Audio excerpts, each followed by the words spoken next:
Abre a tua Bíblia no Evangelho de Lucas, no capítulo 10. E quando você encontrar como um crente que veio ouvir a voz do Senhor, diga glória a Deus. Lucas, capítulo 10, no verso 30 em diante. Aleluia. Bom é o Senhor. Glória a Deus. Diz assim a palavra do Senhor. Jesus prosseguiu dizendo: certo homem descia de Jerusalém para Jericó e veio a cair em mãos de salteadores, os quais, depois de tudo lhes roubarem e lhe causarem muitos ferimentos, retiraram-se, deixando-o semi-morto.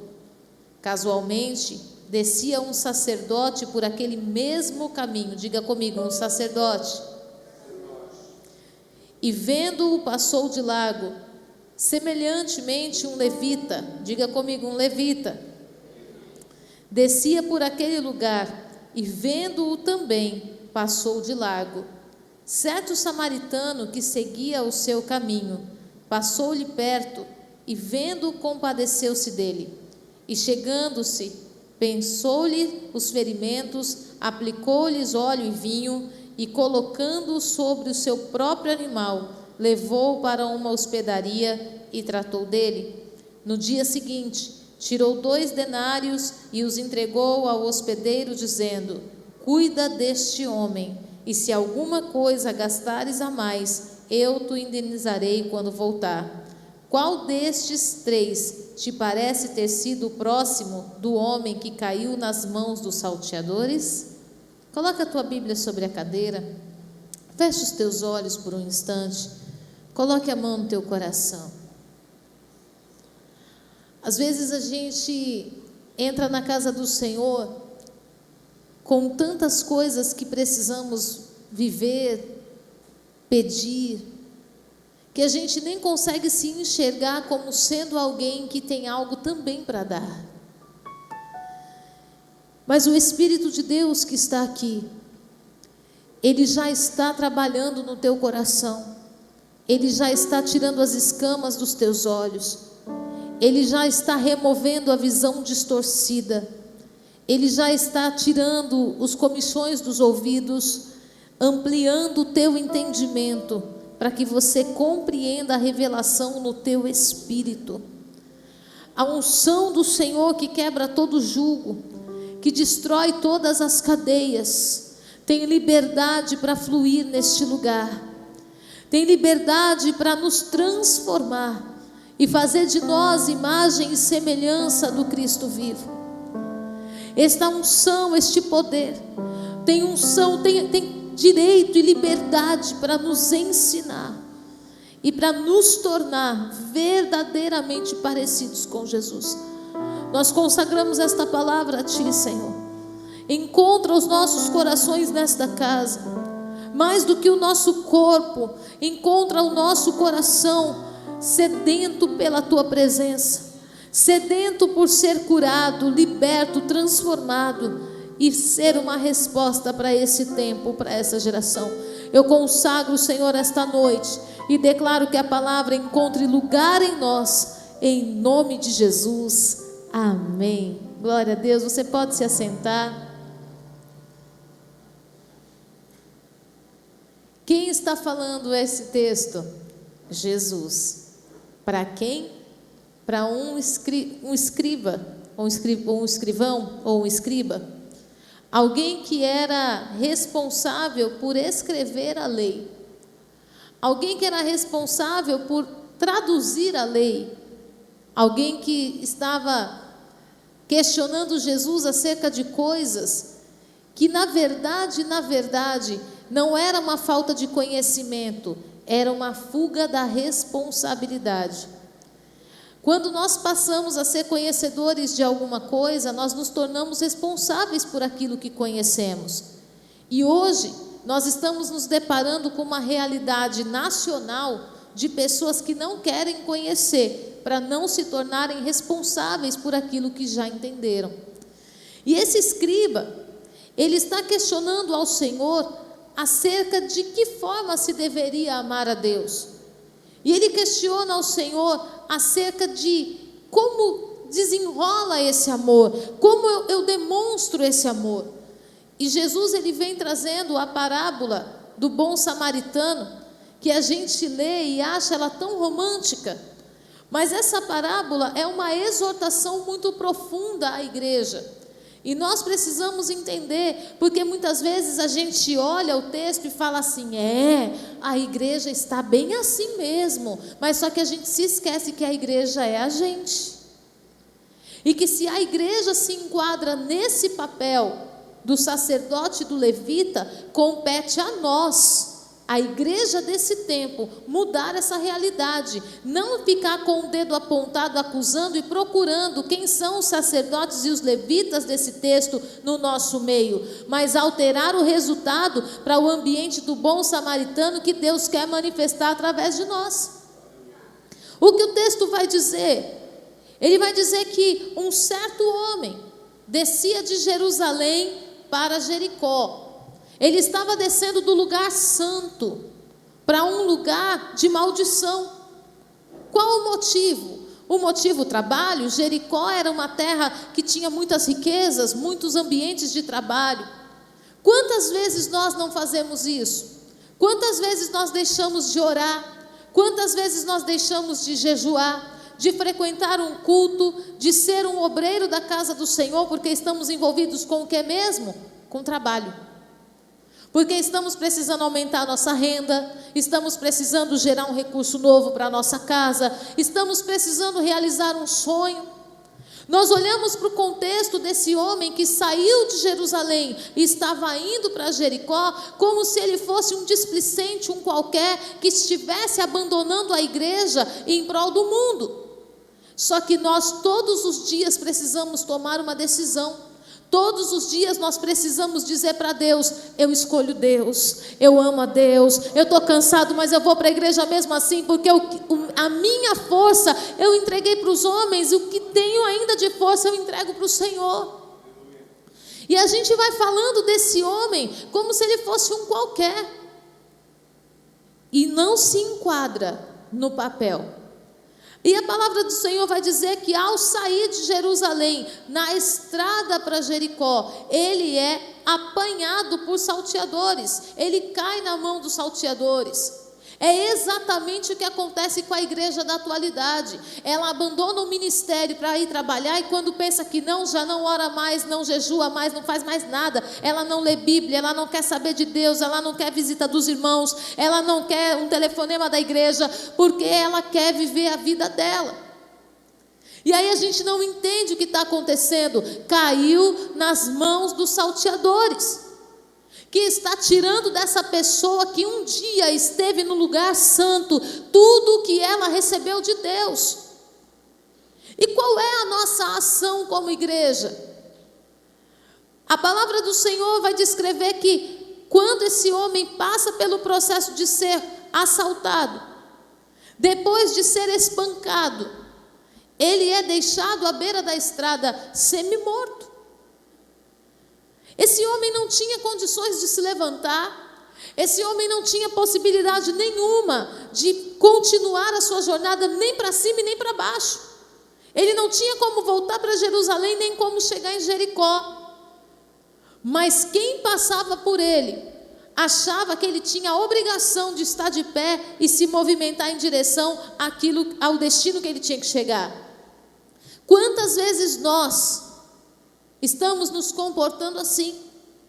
Olhamos para alguém que está em pé lá fora e nós achamos que está em pé, e julgamos o porquê que ela não volta para a presença, porquê que ela não volta para a casa de Deus, e achamos que ela não volta porque ela não quer. Não, ela não volta porque ela está semi-morta.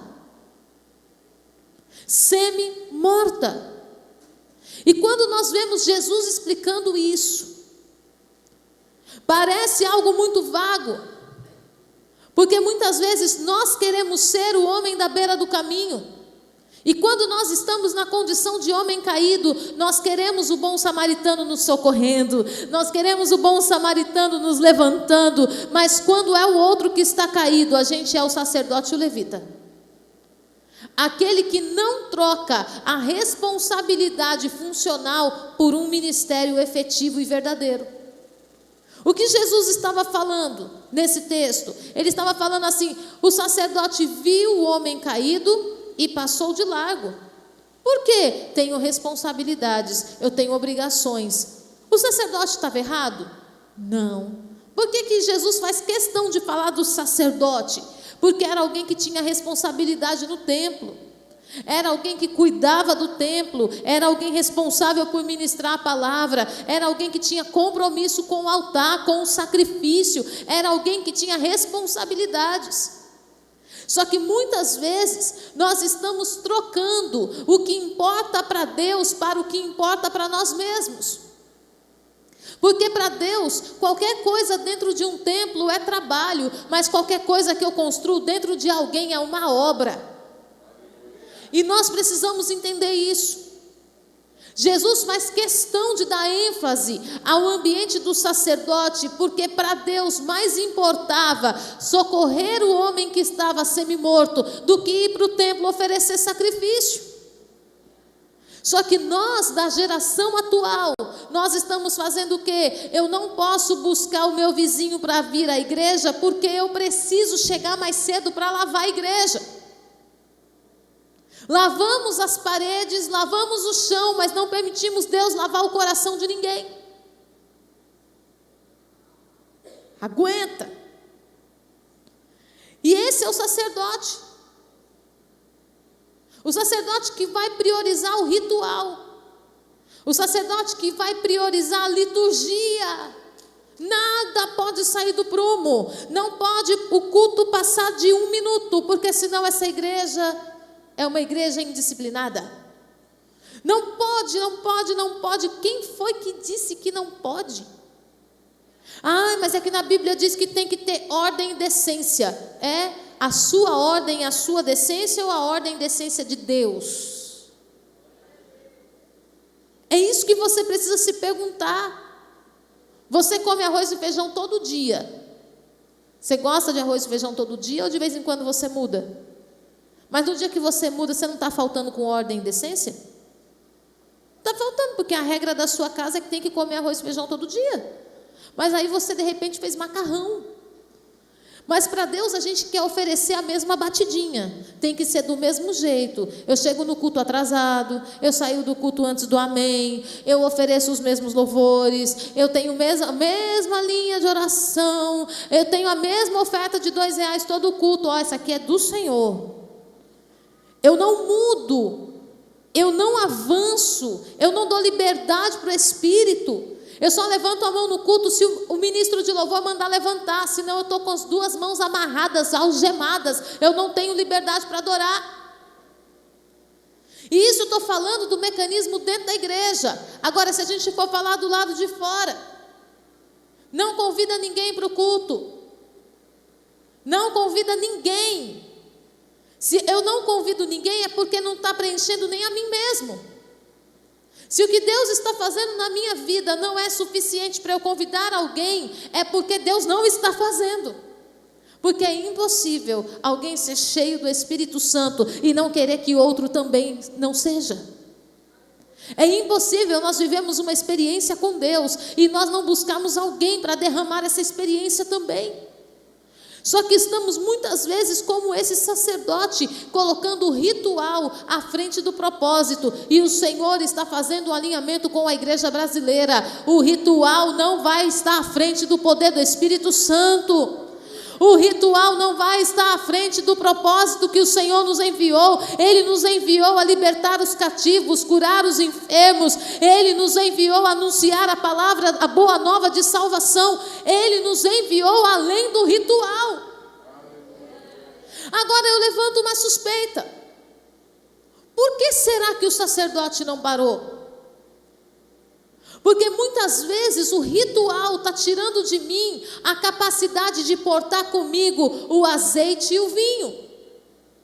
Estamos fazendo as coisas para Deus sem Deus. Estamos fazendo as coisas, a obra de Deus, sem o Espírito Santo. Tem igreja por aí que já proibiu o Espírito Santo de se movimentar na igreja. Eu fiquei olhando e falei, meu Deus do céu, volta Jesus, volta. Porque não existe igreja sem Espírito Santo. Falamos de Deus, falamos de Jesus, mas o Espírito Santo é o Deus desconhecido. Esse daí, um dia, quem sabe, eu vou atrás. E Ele é a essência da nossa vida, porque sem Ele ninguém é transformado, sem Ele ninguém é edificado, sem Ele ninguém é santificado, ninguém pode ver a face do Senhor. Aí a gente está como? Cumprindo rituais sem o azeite, que é o Espírito Santo, que é aquele que cura as feridas, que é aquele que nos confronta, que nos liberta, é aquele que nos convence do nosso pecado, da justiça do Senhor sobre nós e do juízo. Por que o sacerdote não parou? Porque ele também não tinha vinho. É uns crentes com a cara amarrada, que vem para a igreja parecendo que está indo para o matadouro. Tudo bem que Jesus falou que Ele nos enviaria como ovelha muda perante os seus tosqueadores. Mas eu acho que vocês estão levando isso muito ao pé da letra. Chega na igreja, parece que está diante dos algozes. Não tem nenhum não tem nenhum aleluia.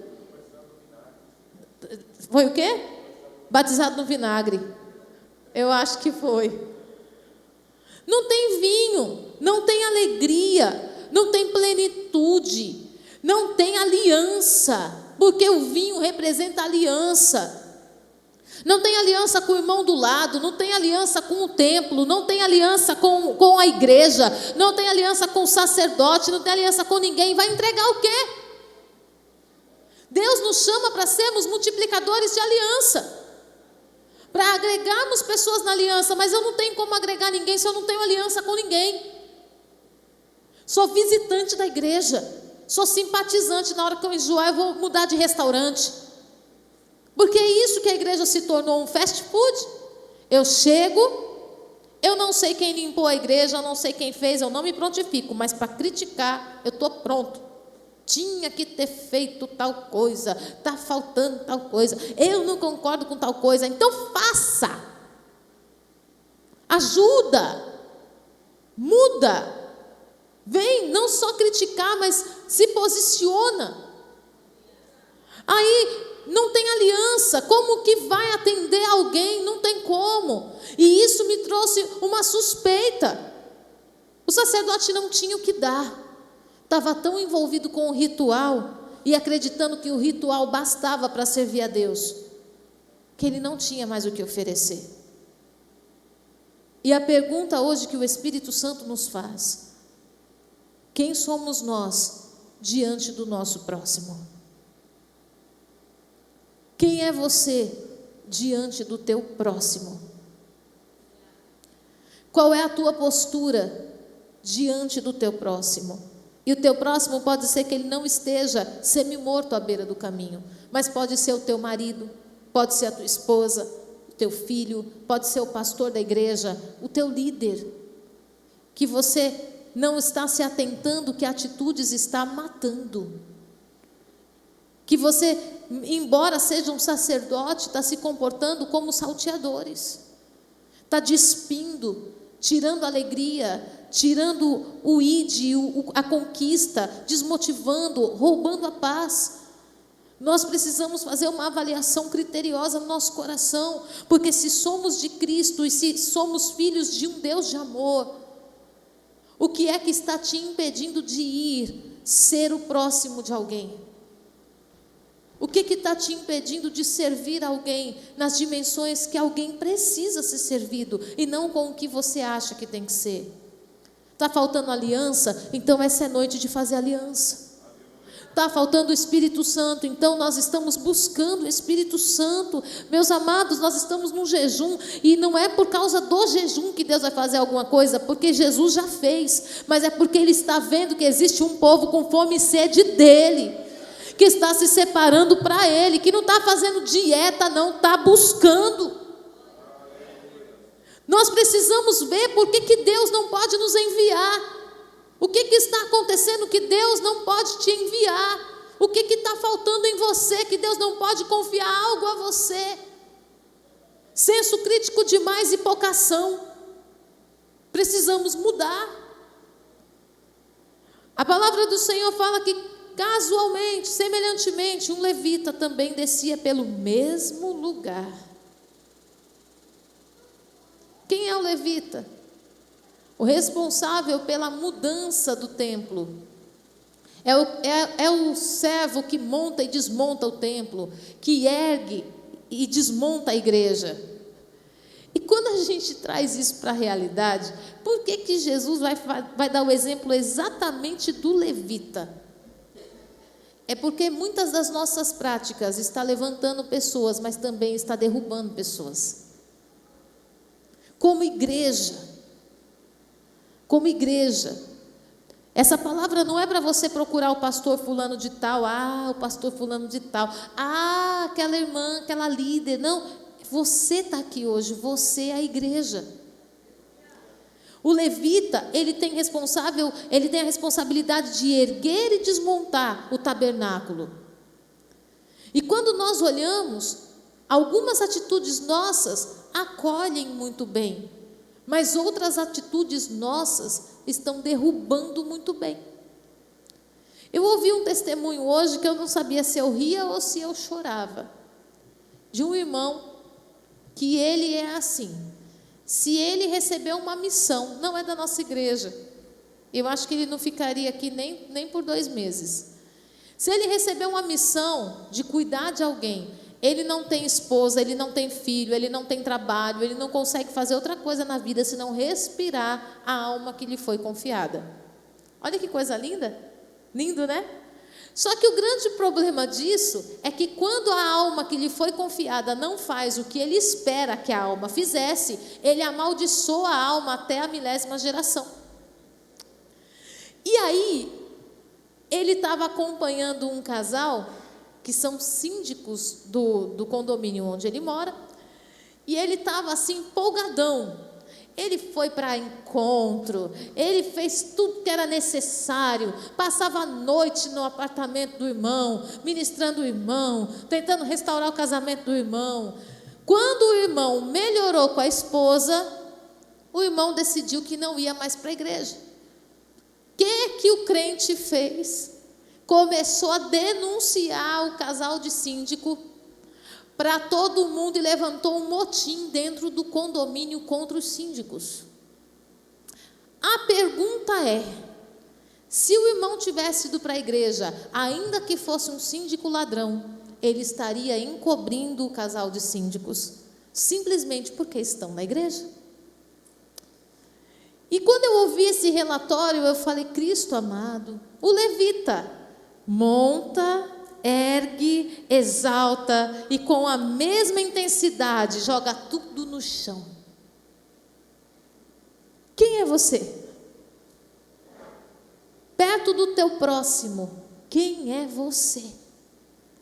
Esse texto fala de 3 tipos de pessoas que estão dentro da igreja: o sacerdote, o levita e o bom samaritano. Tem algo muito peculiar e vou falar dele daqui a pouco. Mas falando do levita ainda, será que as nossas ações não estão derrubando com a mesma proporção que tem levantado? Bispo, é porque eu sou evangelista, eu ganho, mas se eu tiver que aconselhar, eu mato. Então encaminha para um pastor, porque senão você realmente mata. Mas por outro lado, não está faltando domínio próprio? Não está faltando mansidão? Não está faltando um pouco mais de amor? Eu tenho pavio curto, depois que eu conheci Jesus, eu não levo desaforo para casa. Então você não conheceu Jesus, não. Eu acho que você conheceu o Henri Christ, não foi Jesus. Genérico, porque se fosse Jesus, você daria outra face. E nós precisamos rever, Vai ter um evento, grita com o irmão, fala de qualquer jeito. Não, não é assim que as coisas funcionam, não. Eu tenho falado nessa igreja já tem um tempão. Já falei, bispa, fala de novo. Mas eu falei de novo, fala de novo. Mas, bispa, não tem criança aqui. Pode falar 50 vezes. Se tem alguém que não entendeu, precisa falar de novo. Simples assim. Lá em casa, gente, não tem nada que eu odiava mais na minha vida do que ter que falar a mesma coisa 2 vezes. E aí Deus me deu 4 filhos. Sendo que o mais velho, eu preciso falar 10 vezes a mesma coisa. E a mais nova, 20. Passou pela porta, ela volta, o que é mesmo? Eu falo, o Espírito de Deus vem sobre mim, repousa, habita, não saia. Aí ela vai e volta com a coisa errada. Eu falo, o que foi que eu te pedi, anjo do Senhor? Não sei. E aí, o que a gente precisa olhar? Eu vou agora pegar e pôr na cruz e o Senhor leva embora. Não, a gente repete 20 vezes. A gente tem que crer que vai entender. E com o irmão a gente não faz isso. Com o irmão a gente quer que ele entre na nossa cabeça, que ele veja o que a gente está pensando e faça o que a gente está pensando. A gente nem explicou. Não fez entender por que para onde está indo, e a gente quer que ele entenda. E isso é uma atitude que desmonta o tabernáculo. Aí você monta, você recebe no maior amor, você dá até um presentinho na hora que a pessoa chega. E na hora que ela vai trabalhar com você, ela sai da igreja, porque ela fala, misericórdia, eu não sabia que esse irmão era assim. Montou o tabernáculo e desmontou na mesma rapidez. Hoje, o Senhor está nos chamando para uma consciência. Por que esse levita também não parou? Porque, de certo, ele não tinha o Espírito Santo sobre ele, também não estava carregando azeite e nem vinho. Porque se ele tivesse carregando azeite, ele teria com ele o fruto do Espírito, muito mais ampliado do que qualquer obra da carne. Bispa, está falando que o levita tinha obra da carne? Estou falando que com a mesma proporção que ele erguia o tabernáculo, ele desmontava. Ergue o tabernáculo, o fruto que desmonta a obra da carne. E a gente precisa fazer uma avaliação criteriosa. Eu tenho amor, mas a mesma boca que diz que ama é a boca que está falando mal do irmão. A mesma mão que vem para dar um abraço, para gerar paz, é a mesma que está traindo. E a gente acha que Deus não está vendo isso, que o diabo não está vendo isso. A gente acha que os irmãos não percebem isso. Percebem, meus amados. A gente não pode mais, a gente não está mais no tempo de viver de aparência. Não dá para a gente ter nome de quem vive e está morto. Mas aí Jesus vem falar do bom samaritano. Tem um detalhe no bom samaritano. Agora você vai chocar. Que o bom samaritano para os judeus era um povo impuro. Era um povo que não podia se misturar. Porque era uma raça contaminada. O apóstolo já pregou aqui na ceia e ministrou lindamente sobre isso. E fez a gente compreender isso de trás para frente. Era um povo misturado.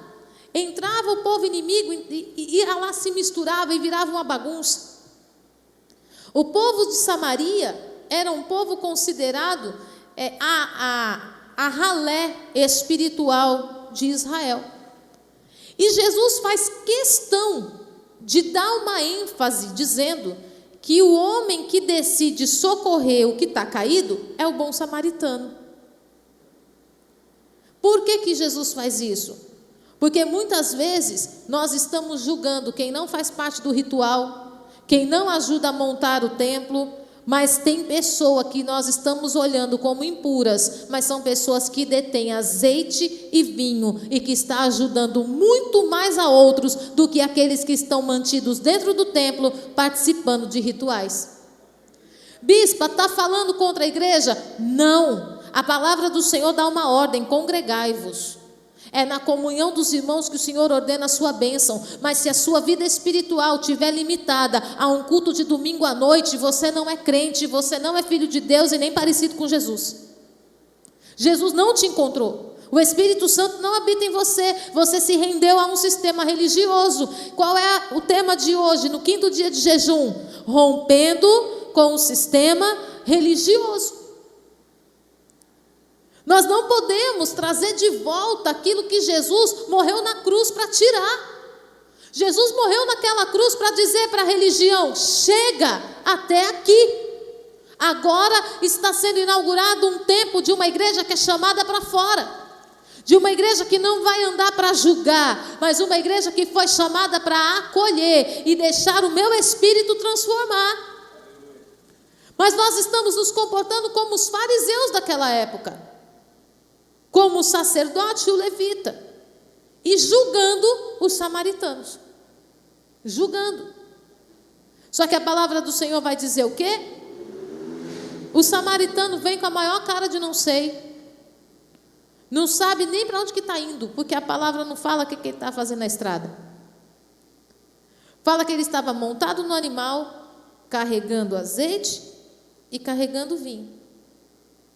E quando ele se depara com aquele homem na beira da estrada, ele imediatamente desce e vai observar o que está acontecendo.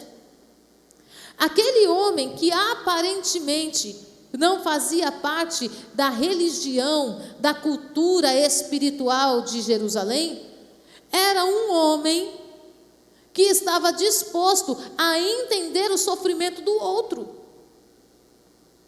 E aí a pergunta é: aonde é que fica a nossa cara de igreja? Aí você vê espíritas se levantando e fazendo obras de caridade com a motivação errada, mas ocupando um lugar que era para a igreja estar ocupando. Aí você vai ver um monte de gente se aproveitando do ambiente de sofrimento de mulheres violadas, violentadas, mulheres que sofrem todo tipo de agressão, e a igreja só olhando, porque está preocupada com o ritual, com o clã que ela mesma montou, e aí só aceita aqueles que têm cara de crente. Não quer o trabalho de transformar ninguém, não quer o trabalho de mudar a realidade de ninguém. Só que o Espírito Santo está convocando a igreja desse tempo para viver um novo tempo, uma história, inaugurar uma igreja de verdade sobre a terra. Nós precisamos resgatar a essência da igreja. E não pense que Deus vai fazer isso. Agora eu vou orar pelo pastor fulano de tal, eu vou orar pelo presbítero. Não, é com você. Começa em você, com práticas diferenciadas daquilo que Jesus tem ensinado. Naquilo que Jesus tem ensinado. Ser diferenciado naquilo que Jesus tem ensinado. Para que eu possa atender o outro. Não adianta eu ir lá cheia de boa vontade. Não adianta eu ir lá com a minha experiência. Eu estou indo para 43 anos. Ou é 44? Nem sei mais. É 40 alguma coisa. Eu já vivi muita coisa, mas não foi a sua história. A minha experiência somente não seria suficiente para te convencer a ser de Deus.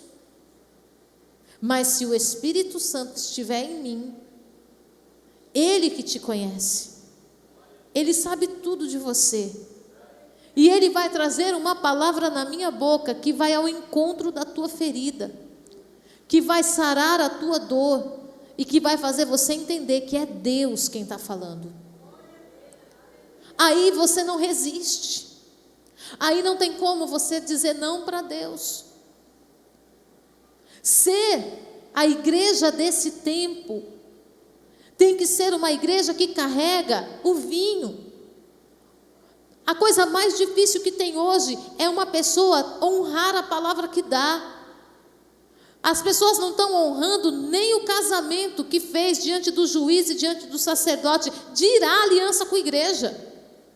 Não vou honrar. Então eu vou ficar enquanto está bom para mim. Se eu enjoar da comida, eu vou procurar um outro restaurante para satisfazer minha vontade. E nós precisamos ser, para este tempo, homens e mulheres de aliança. Deus falou algo comigo tão sério, eu tenho ministrado isso por onde eu tenho passado. Você não vence, você não prevalece contra as portas do inferno com jejum e oração. Você prevalece contra as portas do inferno com unidade. E a unidade é estabelecida numa aliança. Agora a aliança, ela se revela nos dias maus. A aliança se revela na enfermidade. A aliança se revela quando o defeito aparece. Quando a dificuldade vem. Só que muitas vezes é exatamente nesse momento que nós damos as costas. Para este tempo, para a igreja que Jesus quer manifestar, porque a palavra do Senhor diz que o mundo aguarda ansiosamente a manifestação dos filhos da luz. Não tem manifestação dos filhos da luz se não tiver Espírito Santo e se não houver aliança.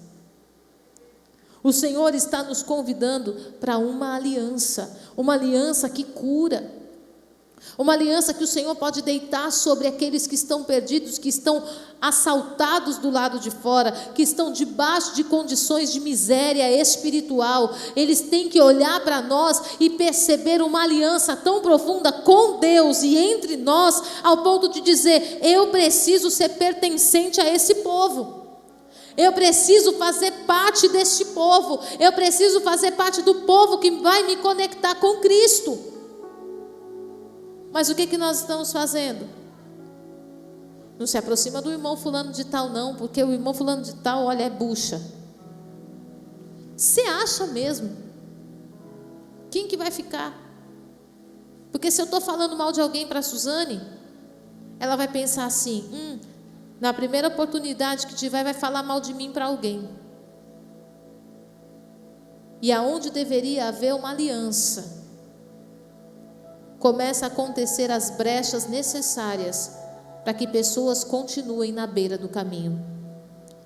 Para que aqueles que não deveriam recebam a oportunidade de abraçar quem nós estamos jogando fora. Quando Jesus vem falar de que maneira deveria ser demonstrado o nosso amor, Ele aponta para 3 ambientes. E nessa quinta profética, o Senhor está nos dando a oportunidade de fazer uma autoavaliação, um autoexame. O que é a tua prioridade? Bispo, a minha prioridade sou eu. Se eu estiver morrendo, alguém tem que me socorrer. E se eu estiver bem, eu não tenho tempo, porque eu estou resolvendo minha própria vida.